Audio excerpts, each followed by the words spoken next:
All right, let's get started. So, thanks everyone for joining us here today. I'm Ken Archer, the Vice President of Product at Survata. I'm here with Bo Dabbs, Survata's Director of Data Science. And today's event is an exciting one. We are releasing a white paper that Survata's data science team has spent a couple months working on the impact of baselines on lift. This is actually the first in a series of white papers that our data science team will be releasing, helping the market to contextualize what makes for good lift in brand attitudes from a brand campaign. This is a common question that we get, and from our perspective and the perspective of our clients, there really hasn't been good answers in the market, which is why it remains an open question. If I get 3% lift in awareness, 4% lift in consideration, is that good? It really remains an unsolved question in advertising measurement. And so it's one of the things that research projects that our data science team has been diving into. And so today's white paper has some really interesting, sometimes counterintuitive and thought-provoking results that we're looking forward to get everyone's feedback on. So I'm going to turn it over here to Bo. If you have questions, please type it into the Q&A, and then I will read the questions at the end of the presentation, and Bo and I can answer them. Everyone is muted and there's no video. So anyway, without further ado, I will turn it over to Bo Dabbs, Director of Data Science. All right. Thanks, Ken. So I'm excited to talk to everyone today about some work that we've been doing that was initially inspired by Survata's interest in norms for brand lift. So the standard in the industry for norms is to use industry benchmarks to contextualize brand lift. For example, if you're advertising a beverage brand, you might use benchmarks from other beverage campaigns to contextualize the lift you're seeing in your own campaign. However, this can actually be misleading. So consider two brands like Pepsi and LaCroix. If I'm running a campaign for LaCroix, comparing its results to results for Pepsi, I might expect a lot less lift, particularly in metrics like awareness, where Pepsi has near universal awareness that is very difficult to lift. But LaCroix definitely has some room to grow, or at least LaCroix has some room to grow outside of the tech sector. So at Survata, we're working to understand what factors really impact brand lift. And in our first white paper, we're exploring the impact of baseline awareness on lift and awareness. So why are we starting with awareness? The real reason is because it's the start of all brand funnels. In order for a consumer to purchase from a brand, they first need to be aware of that brand. And then also, as a foundational KPI, it's briefly considered a proxy for other metrics, such as market penetration. So today, we're going to focus on aided awareness. So this is where the consumer is prompted with a list of brands within the competitive set. And so we're going to be estimating all brand lift metrics using Survata's exposed control methodology, using a propensity score stratification to adjust the control sample to be comparable to the exposed sample. And then when we talk about baselines, we'll be talking about control baselines, which is the level of awareness in the control sample adjusted to be comparable to the exposed sample and all demographic and behavioral factors. So this means this baseline is a proxy for the level of awareness in the exposed sample before the campaign. So what happens when we compare the lift in awareness to baselines across multiple campaigns? What we end up seeing is an upside down U-shaped curve where the maximum lift is observed for brands with 40% baseline awareness, but we still see consistently high levels of a lift, around 3 percentage points for brands between 20 and 60% baseline awareness. And the lowest lifts are observed for brands with greater than 80% baseline awareness. So to understand the impact of baselines on lift and awareness, we divided brands into 3 groups based on these baselines. So the first group we call category leaders, includes brands with greater than 80% baseline awareness. For these brands, there's not much room to grow in terms of awareness, so it's not surprising that this is where we see the lowest levels of lift. It's around 1 percentage point on average, approaching 0% lift as we move towards 100% awareness, which makes sense. The second group is a group that we call challengers. These are the brands that have between 20 and 60 percentage points baseline awareness. And this is where we see the largest amount of lift. So these brands have a lot of room to grow, but have also established a foothold in the market and have campaigns that are the most effective at driving lift and awareness. The third group, newcomers, is the one that was initially somewhat surprising. So we call brands with less than 20% baseline awareness newcomers. For these brands, typical lift is a full percentage point less, meaning that challenger brands are seeing 50% more lift than newcomer brands. This is surprising because we initially thought newcomers would have the most room to grow and thus have the most effective campaigns. However, for these brands, it's likely that most consumers have not been primed, either by previous ad campaigns or experience with the brand outside of advertising.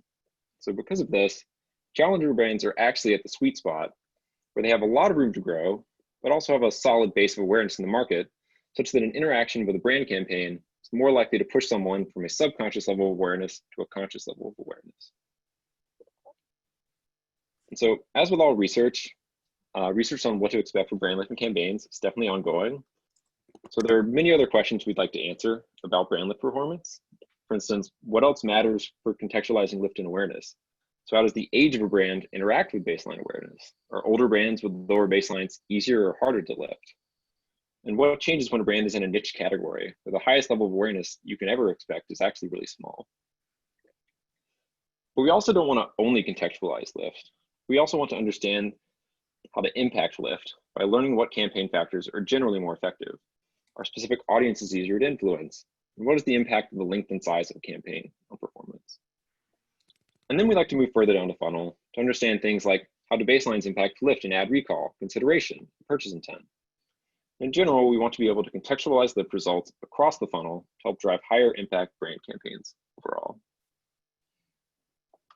So I'd like to thank everyone for coming. I hope you all learned something here today, and I'm excited for the discussion. Back to you, Ken. Right. So, Bo, if you want to go back to the slide that shows the 3 different segments, yeah. So, tell me about this gray area between newcomers and category leaders.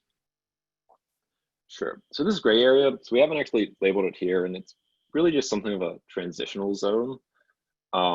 So while we have these hard lines between category leader and challenger, they're not necessarily hard ones. So these are the brands that still have some advantage over the category leaders, but they're starting to decline, or they're starting to lose the advantage of headroom.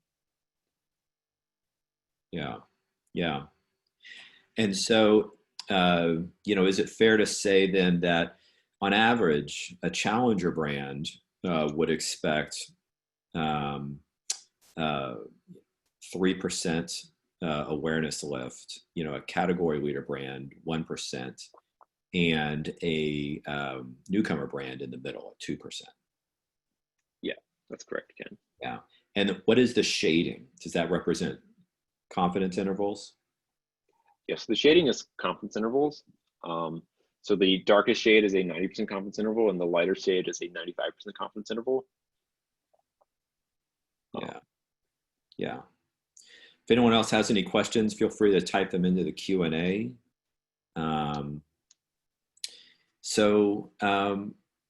think what's most counterintuitive or surprising about this is that, I think people would expect that, yeah, if you are over 80% baseline awareness, you just have less room to grow than if you have lower baseline awareness, which is what we're seeing, that a challenger brand on average has 3x the lift in awareness than a category leader.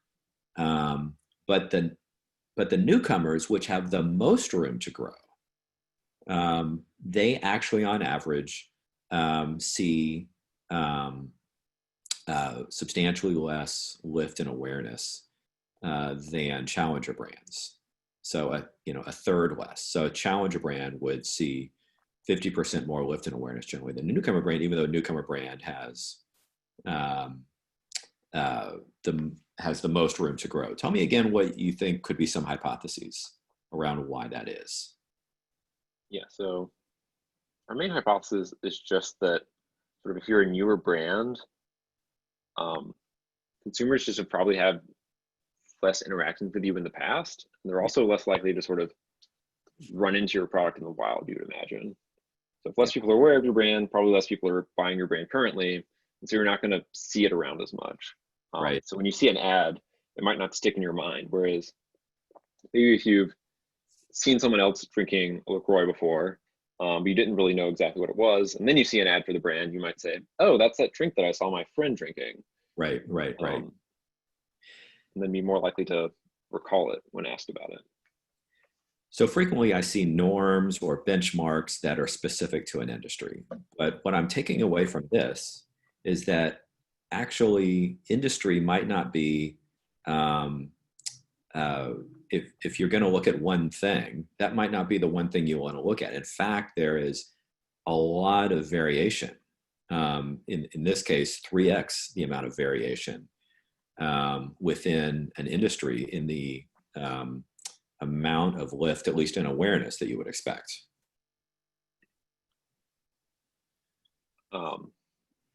Yeah, that's correct. And so we're definitely not saying the control baselines are the only factor, but we're just saying this is a factor that if you don't take it into account, you could be really misled by norms that don't take into account something like the control baseline. Yeah, yeah. We have a question, Bo. What factors may come into play when a category leader may actually see a drop in aided awareness from a new campaign? So I'm noticing that the confidence interval, a substantial portion of it includes negative lift for category leaders, but not for newcomers and challengers. Yeah. So in general, we don't really expect awareness to drop. So whenever the confidence interval goes down there, I would imagine what that really means is that our uncertainty in the estimate suggests that it could be as low as 0, but sort of logically, we don't expect awareness to actually go down. And so this is more like an uncertainty band. And because it's two-sided, it will stretch below 0, but we don't actually expect it to go below 0. So I'll also note that, so while this curve, if you were to continue it out, would go below 0 on the average case, we don't expect that to happen either. So we'd actually expect it to sort of asymptote towards 0 and sort of pin there at around 1. Right. Okay. So this is more just a reflection of the fact that this is a two-sided test here, two-sided evaluation. Correct. Yeah.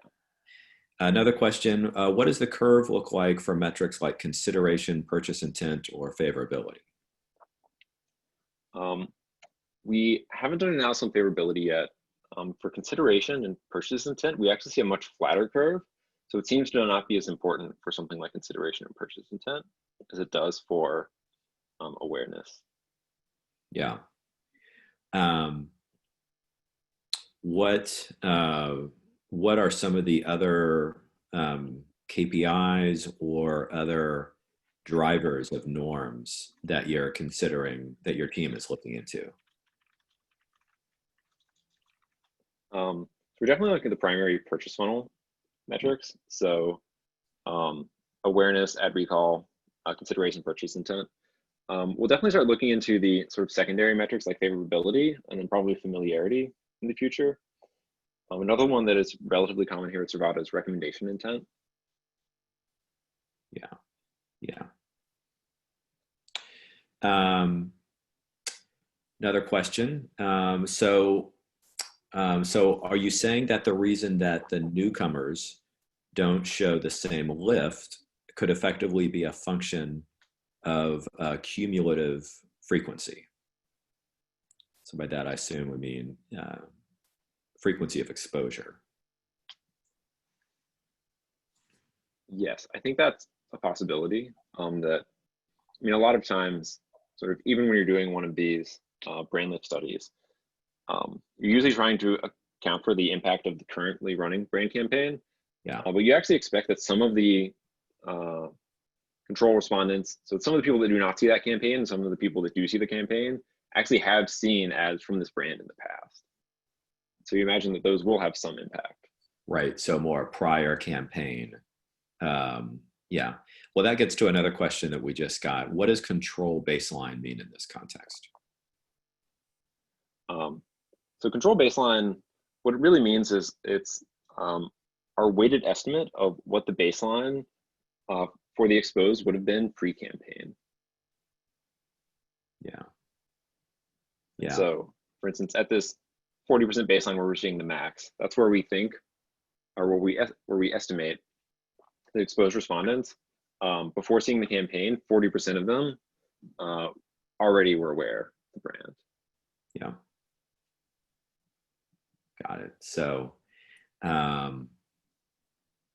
yeah. So without having been exposed to this particular campaign, what's the baseline level of awareness of the brand in the market? Based on the campaigns, and how many campaigns did this cover? Get the exact number. It was more than 100 campaigns, though. More than 100 campaigns. May Yeah. have been more than 200, if I recall correctly. Yeah. Based on the particular brands, we got one question to provide examples of brands falling in each of these three categories. I assume that's not something you can do. I don't have it off the top of my head, and I'm not sure if we can share that in a setting like this. Yeah, that's what I would expect. But just based on knowing who these brands are, did your team do any analysis on, at what age and market penetration do brands tend to fall into these three categories? Or was it just in terms of what was the baseline level of awareness of the brand in the marketplace? So this is based on the baseline level of awareness. I would definitely be interested in getting market penetration data from brands. So we don't have access to that by default. So it would definitely be a request for us to get it. It would definitely be interesting to look at. The age of the brands in the category leaders was definitely much older. So think brands like Pepsi, Coke, something that's been around a while and you've probably heard of. Yeah. Yeah. Yeah, I mean, speaking of market penetration and awareness, like what I find most fascinating about unaided awareness in particular is how tightly correlated that is correlated with market penetration. So, like with a lot of our large parent company, like CPG brands, you can look at the unaided awareness of all of their specific product brands, and without exception, that aligns with the penetration within each product category, which is what makes driving awareness, just such a high priority in terms of moving people down the funnel. And it really makes the reality of the upper funnel just very, very real. Well, I'll see if there's any other questions that come in. We don't have any right now. Do you want to talk a little about, is the next thing your team is working on ad recall? Yeah, so the next thing we'll probably be talking about is ad recall, which is mainly because there's a somewhat interesting result there that I won't spoil for now. Yeah. So as I mentioned, for consideration and purchase intent, we actually saw a much flatter behavior where it seemed like baselines wasn't the factor that was driving the success of campaigns. Yeah, that'll be really interesting. In the chart, the points of lift, can you talk a little bit about that? Does that refer to like relative lift, or does that refer to absolute points of lift? Yeah, maybe so this is a specific example of, yeah. So this is absolute lift. So say at this level, at this point, we have 40% baseline awareness. So before the campaign, we saw 40% awareness. We would see after the campaign 3 percentage points lift, which would mean we were now at 43% awareness. Yeah. Another really interesting question that came in on, so we've talked about industry, how that's sort of the most common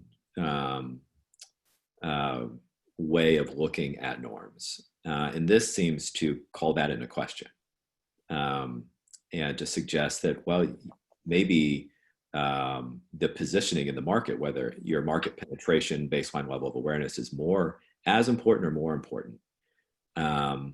But what about other things like media weights, campaign duration, which channels are part of the campaign? One questioner says, seems like those would also, in addition to industry and baseline awareness, have a huge impact on the results. Are you controlling for those in this analysis? And are those potential drivers of norms that you have looked at? So in this analysis, we're not controlling for it directly.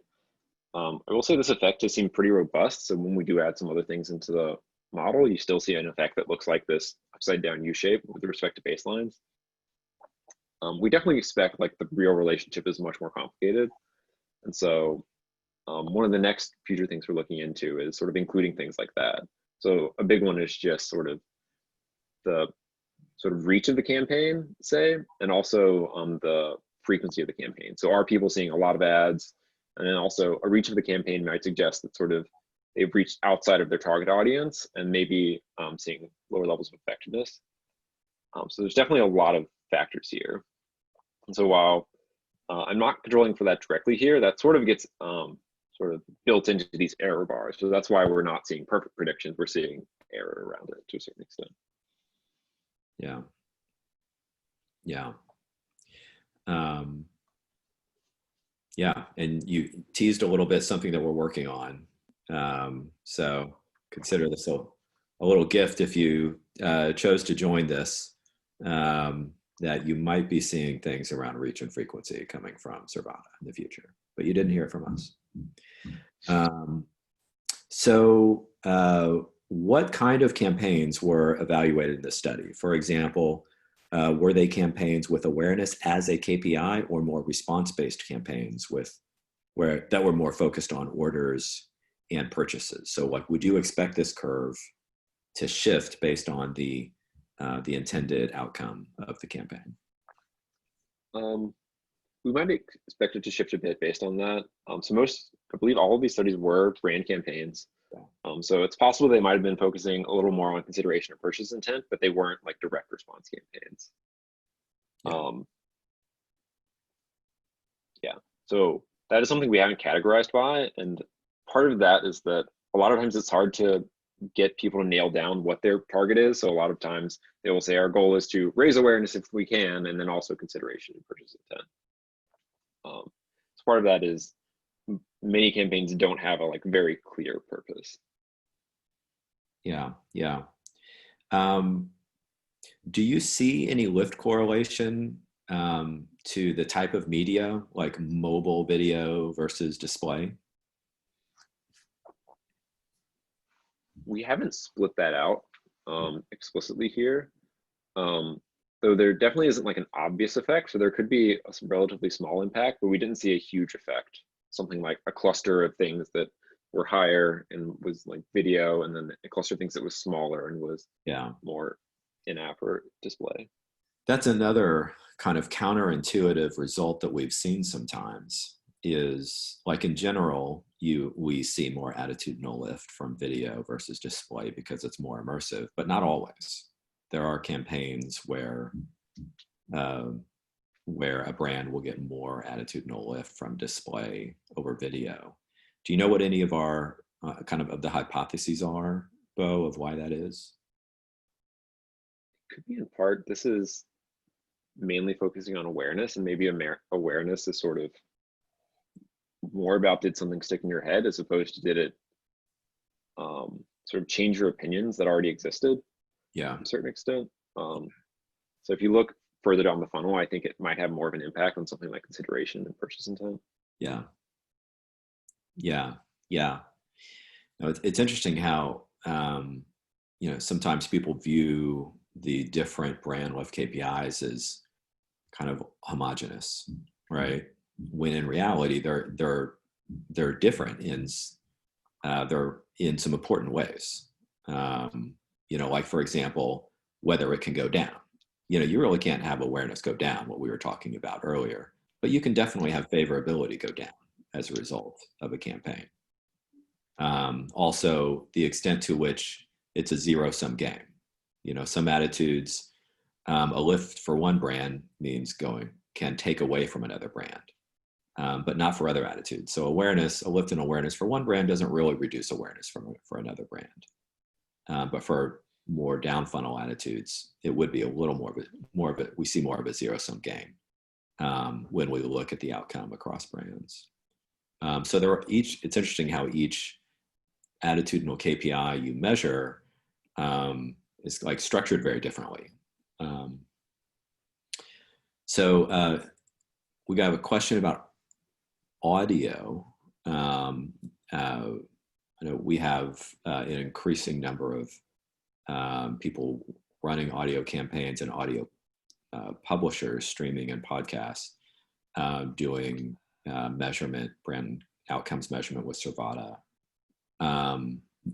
Did you have any observations out of this around how this all relates to audio campaigns? So I believe most of that data is still coming down the pipeline. So I don't think those have made it into this data set yet. Yeah. So definitely something to look into in the near future. Yeah. Yeah. Yeah. No, definitely a kind of a takeaway for me is that like the historic practice of just using industry as a shorthand for norms was probably like the best that could be done, before we can take a more machine learning based approach to calculating norms and understanding, what is the best way of understanding how much lift I should expect from my campaign. And how much lift I should expect from my campaign is relative to a lot of things other than industry, and possibly some things that are much more determinative than industry on the norm.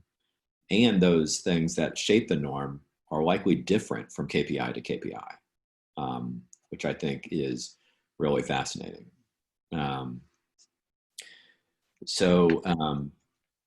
A question, did you want to say something, Bo? Yeah. So we got a couple more questions. So were all of these campaigns TV, digital, print, integrated? Did they kind of spread across, were they kind of cross-channel? Yeah. There's definitely a mix. So some of them would have been display only, and then some of them would have been video only, and then definitely the gamut of mixtures between the two. We didn't have any actual print ads, so these were all sort of ads that were viewed on a device, sort of registered on a device as an exposure. Yeah. All right. Well, it looks like we are out of time, and we've gone through the questions, so this ended up being just the perfect amount of time. In the future, we will continue to do more of these shorter webinars. As you know, we continue to have like longer webinars. We had our Masters of Brand Measurement event 2 weeks ago, but we're going to have an increasing number of shorter webinars that address specific topics to empower our customers with a lot of the research that we're doing here at Survata. So thanks so much for joining. If any other questions come in, we will answer them in the Q&A and chat. And I've put the download to the white paper also in the chat. I will add it again. So thanks everyone for joining.